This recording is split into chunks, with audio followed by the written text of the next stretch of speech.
नमस्कार, जोहार। आप देख रहे हैं वाईबीएन बिहार झारखंड। झारखंड की अगर बात करेंगे तो लगातार अभी युवाओं के मुद्दे जोर-शोर से जेएसएससी हो चाहे जेपीएससी हो, इन मांगों को लेके लगातार युवा सड़क पे हैं।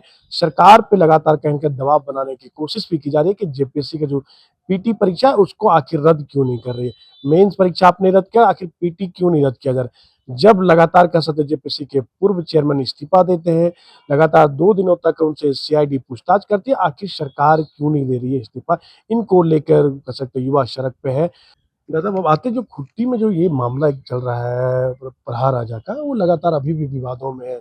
लोग एक-दूसरे को कह सकते हैं आदिवासी है चाहे ईसाई है, एक-दूसरे से संबंधित जो पहले बैठते थे, अभी अगेंस्ट में हैं। क्या लगता है जो 2 प्रहार राजा चुने गए, एक जेबीएस सांगा चुने गए, एक मनीष मुंडा चुने गए। तो ये जो है वो दोनों धर्म की आड़ में बताते हैं कि जो लोग कह सकते हैं कि जो आदिवासियों का धर्म है, रूढ़ी प्रथा है, वो नहीं मानते हैं, उन्हें प्रहार राजा बना दिया गया। इन कॉन्ट्रडिक्शन को कैसे देख रहे हैं? क्या होना चाहिए यहाँ पे? क्या दोनों को बैठ के समझौता करना चाहिए? देखिए, लोग ये सारे मुद्दे पर भावनात्मक रूप से चीजों को देखते हैं और भावनात्मक रूप से हो हल्ला शुरू कर देते हैं। सच्चाई देखना चाहिए। सच्चाई यह है कि मुंडा आदिवासियों की जो पारंपरिक स्वशासन व्यवस्था है, क्या उसका आधार धर्म है? नहीं है। क्योंकि मुंडा लोग जब छोटानागपुर में आए, छोटानागपुर को अपना निवास स्थान बनाया, उस समय में सरना पूजा की शुरुआत नहीं हुई थी। उन्होंने बहुत बाद में सरना पूजा की शुरुआत की। तो वो जो पारंपरिक व्यवस्था था, सरना पूजा की शुरुआत होने से बहुत पहले से था। अब उसमें वो क्या करते थे, जो लोग गांव बसाते थे, वही उसी किले के लोग स्वतः जो है कि हाथू मुंडा बनते थे। उसके बाद जो किले के लोग गांव बसाए, वो लोग जो है कि एक व्यक्ति को पढ़ा राजा चुन लिया। अब वहां से जो व्यवस्था निकली है, तो उसी का वंशज में से कोई होगा, चाहे वो कोई धर्म को भी मानता है, उससे मतलब नहीं है। अब जो आपने कहा खूंटी का मसला है, उसमें समस्या क्या है? समस्या ये है कि जो पढ़ा राजा जिनकी हत्या हो गई, एक तो वो पूर्ण रूप से विधिवत रूप से पढ़ा राजा नहीं थे, है ना। उनको एज ए केयर टेकर के रूप में सौंपा गया था। तो केयर टेकर का बच्चा तो पढ़ा राजा नहीं हो सकता है, नंबर 1। नंबर 2, जब पढ़ा राजा का तजपोसी होता है, पान पगड़ी कहा जाता है, पन पगड़ी होता है, तो रानी का भी पगड़ी होता है, उसको भी मुकुट पहनाया जाता है। और अभी जो पढ़ा राजा स्वर्गीय सोमा मुंडा का बेटा जो है, वो शादी भी नहीं किया है, तो कैसे होगा? तो विधिवत हो नहीं सकता था। आज 56 गांव के लोग जब विरोध नहीं कर रहे हैं, उनको कोई दिक्कत नहीं है, तो इधर बाहरी लोग जो उस समुदाय से भी नहीं आते हैं, निस्सा उरांव सीमार जैसे लोग जो उरांव समुदाय से आते हैं, इधर सोमा मुंडा लोग जो उरांव समुदाय से आते हैं, और आरएसएस के धांगार ये लोग हैं, इन लोगों को क्या दिक्कत है भाई? जब 56 गांव के लोग, 56 मौजा जिनके पढ़ा राजा, उनको दिक्कत नहीं, आपको दिक्कत क्यों है? उनका कहना है कि 2 राजा कैसे होगा? एक राज्य का तो 2 एक ही राजा होना चाहिए। और जेबीएस सांगा ने कहा है कि उन्हें वो करत हमारे मरने का, लेकिन हमें लोगों के द्वारा बनाया गया है, हमारे परिवार भी नहीं खुश है। और उन्होंने स्पष्ट कहा कि हमारे जो 3 पीढ़ी वो पहले ईसाई थे, वो भी प्रहार राजा बना चुके हैं। तो और इधर मनीष मुंडा का, इन लोगों का सिर्फ कहना है कि नहीं, रूढ़ीजन नहीं जान रहे हैं, तो आपको अधिकार नहीं है हमारे। आपको मैं बताता हूँ, जो रूढ़ीजन बोलता है ना, उसको पूछिए ना, आप रूढ़ीजन है, आप मोबाइल पकड़ते हैं कि नहीं पकड़ते? बिल्कुल। हमारे पुरखे लोग मोबाइल पकड़ते थे क्या? जो लोग रूढ़ीजन बोलता है, सिर से पैर तक पूरा जो है कि विदेशी कपड़ों से जो है कि भरे पड़े हैं, विदेशी टेक्नोलॉजी, सारा कुछ, खान पान सब कुछ, और यहाँ बकवास कर रहा है रूढ़ीजन का। तो ये रूढ़ीजन शब्द निशा उरांव ने दिया है, इसलिए रूढ़ीजन, उनको रूढ़ी का मतलब ही पता नहीं है। रूढ़ी अगर आप कहते हैं ना, तो अपने पुरखे जो हजारों साल पहले जीते थे ना, वैसे जीना पड़ेगा, तब जाके आप रूढ़ीजन खुद को कह सकते हैं। आप अभी आधुनिकता में जी रहे हैं। शिक्षा व्यवस्था, आप स्कूल कॉलेज जाके पढ़े, क्यों पढ़े भाई? क्या आप रूढ़ी प्रथा में स्कूल कॉलेज होता है क्या? वो तो अखड़ा में आदमी सीखता है। स्वास्थ्य व्यवस्था, आप बीमार होते हैं तुरंत जाके हॉस्पिटल जाते हैं, दवा खाते हैं। अब आप कह रहे हैं हम रूढ़ीजन है, तो ये सब बकवास है। ये निशा उरांव जैसे लोग भ्रम फैलाते हैं। समाधान क्या हो सकता है? समाधान समाधान हो चुका है ना, आप देखिए। कैसे हो गया? दोनों तो कह रहे हैं, लेकिन आपने एक सेकंड दादा सवाल ले लिया। जेवियर सांगा भी कह रहा है कि हमें 56 गांव जो कर सकते 22 परात 56 मौजा हम लोग को हमको भी क्या वहां अगर मनीष मुंडा से बात करें उनका भी सेम कहना है 56 मौजा 22 परात उन्हें भी नामित किया आपको है। मैं बताता हूं कि क्या 22 पढ़ा जो है कंपोट मुंडा का जो छोटानागपुर का आधिकारिक पारंपरिक स्वशासन व्यवस्था है, क्या उसने इनको तजपोशी किया है, पन पगड़ी किया है? नहीं ना किया है। किसका पन पगड़ी किया है? कंपाउंड गुंडा 22 पढ़ा ने, उसने जो है कि जेवियर संघा का किया है।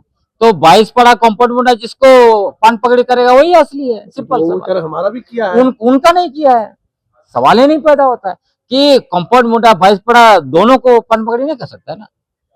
इनको तो अपने लोग कुछ लोग मिलकर पन पगड़ी वो तो किए हैं। आरोप भी लगा रहे दादा कि उनका कहना था कि 7 तारीख को मनीष मुंडा के परिवारों का कि 7 तारीख को हम लोग का रस्म होना था पान पगड़ी का, लेकिन आनंद फानन में उन लोगों ने 2 तारीख को ही कल हम लोगों ने फिर 4 को रखा तो आनंद फानन में 2 तारीख को रखा। तो वो करवाए ना भाई, वो बोला कि उसमें भी धक्का मुक्की हो गई दोनों समाज के वो बीच जो में। करवाता है आरोप लगाता है तो वो जाके ये 22 पढ़ा कंपाउंड मुंडा से बात करे।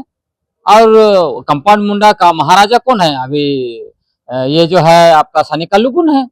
महाराजा से बात करे और अपना पन पकड़ी करा ले। इसमें इधर उधर मीडिया में स्टेटमेंट देने से क्या होगा?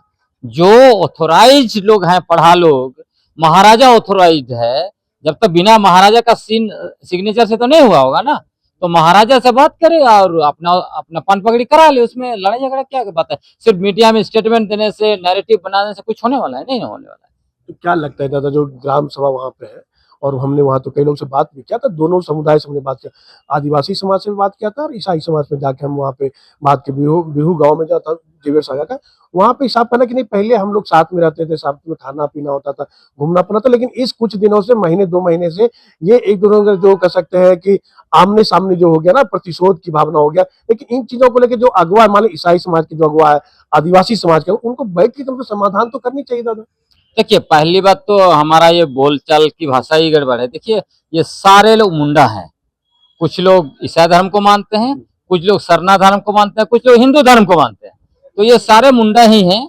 यह दुर्भाग्य की बात है जिस तरह से निशा सीमार ने लोगों को धर्म का चश्मा पहनाया है और उसी की वजह से ये सब लड़ाई हो रहा है। और मैं उम्मीद करता हूँ लोग आपस में सलट लेंगे इन सब चीजों में। ये कोई बड़ी बात है नहीं।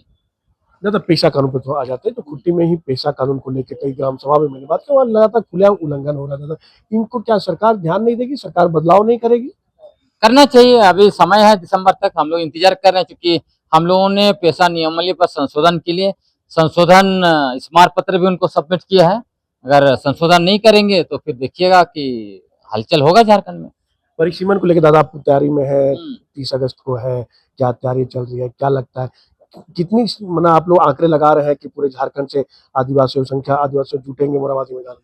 देखिए हम लोग कोशिश कर रहे हैं और क्योंकि संदेश सब जगह पहुंच गया है तो पॉजिटिव रिस्पांस भी आ रहा है। सभी जगह से लोग आने के लिए तैयार हैं। तो हम लोग उम्मीद कर रहे हैं कि पूरा रांची उस दिन भर जाएगा और मोराबादी मैदान जहाँ हम लोग भरना चाहते हैं मोराबादी से भी इधर उधर बहुत ज्यादा जनसंख्या हो जाएगा, ऐसा समझ में आ रहा है। दादा एक लास्ट वाला, ये जो भी एसआईआर हुआ है दादा 46 लाख 32 की 37 लाख नाम कटे हैं, लोग आरोप लगा कि आदिवासियों की संख्या है इसमें। क्या आपको भी लगता है कि झारखंड में आदिवासियों की संख्या नाम कटी है? क्योंकि एक लास्ट डेट दिया गया 6 तारीख को कि जिसको आपत्ति दर्ज कराना उसमें आपत्ति दर्ज करवाएं, क्या लगता है इसमें? बिल्कुल, चूंकि बहुत लोगों का नाम नहीं आया, आपको मैं बता रहा हूँ 2003 में भी नाम है, उसके बाद भी नाम नहीं आया बहुत लोग का। तो इलेक्शन कमीशन जिम्मेवार लेना चाहिए। बहुत सारे हमारे आदिवासी लोग गांव देहात में रहते हैं, उन तक फॉर्म पहुंचा ही क्या नहीं लगता है है। ये राजनीतिकरण हुआ? जिस तरह से बिहार में अच्छे खासे चुनाव जीत के आया बीजेपी, बंगाल में जीत गया, क्या उसकी तैयारी 2029 की तैयारी झारखंड में दादा? उसी की तैयारी है। बंगाल में तो आपका एसआईआर करके ही जीता ना इन लोगों ने। जो मतदान दे रहे थे उनका नाम काट दिया, सूची में था नहीं। अभी यहाँ भी बहुत लोगों का सूची में अगला चुनाव में आएगा ही ना, नाम नहीं आएगा। जब नाम नहीं आएगा तो वोट नहीं देंगे, क्योंकि इनको पता है आदिवासी चाहे सरना हो, ईसाई हो, हिंदू हो, अब वो लोग बीजेपी को वोट नहीं दे रहे हैं। तो इसलिए उन्होंने जानबूझ के आदिवासियों का नाम को सेट किया है। हाँ, साजिश के तहत, क्योंकि इनको पता है कि इनके वोटर बाहरी लोग हैं जो झारखंड में भर गए हैं, वो इनको वोट देंगे। तो इसीलिए वो लोग इस तरह का एसआईआर किया है। इसके लिए आदिवासी समाज एकजुट होगा दादा, विरोध करेंगे? जरूर, अभी जब पता चल जाएगा फाइनल, जब लोगों को पता चलेगा उनका नाम कटा है तो जरूर विरोध होगा, इसमें नो डाउट। हाँ बिल्कुल बिल्कुल, आप लोग क्योंकि अभी चुनाव दूर है इसलिए विरोध तो होगा। आप लोग एकजुट है? बिल्कुल बिल्कुल। चलिए हमारे साथ ग्लेडसन डुंगडुंग थे। इन्होंने स्पष्ट तौर पे कहा है, जेपीएससी को लेके खुल के इन्होंने बात कही है। ये सरकार और अधिकारी जो ये तरह से लापरवाही कर रहे हैं, इसमें कहीं न कहीं युवा अभी लगातार सड़क पे, और सरकार को इससे जगनी चाहिए, तब कहीं न कहीं तो युवा जिस तरह धर्मेंद्र प्रधान का इस्तीफा लगातार मांगे और उन्होंने दिया है, कहीं न कहीं हेमंत सरकार से भी इस्तीफा मांगने का दौर शुरू ना हो जाए। दूसरी तरफ इन्होंने स्पष्ट तौर पे कहा, जो खुट्टी का मामला चल रहा था, इन्होंने कहा है कि जेवियर सांगा को 22 पढ़ा और 56 मौजा के लोग उन्होंने पान पगड़ी कराया है, और मनीष मुंडा इसलिए नहीं माने जाते हैं क्योंकि उनकी शादी नहीं हुई है, और कई तरह की इन्होंने बात अपनी रखी है। लेकिन देखना होगा कि आखिर जो ग्लेडसन डुंगडुंग कर रहे हैं, क्या हेमंत सोरेन को जो युवा है झुका पाने में कितना सफल होते हैं।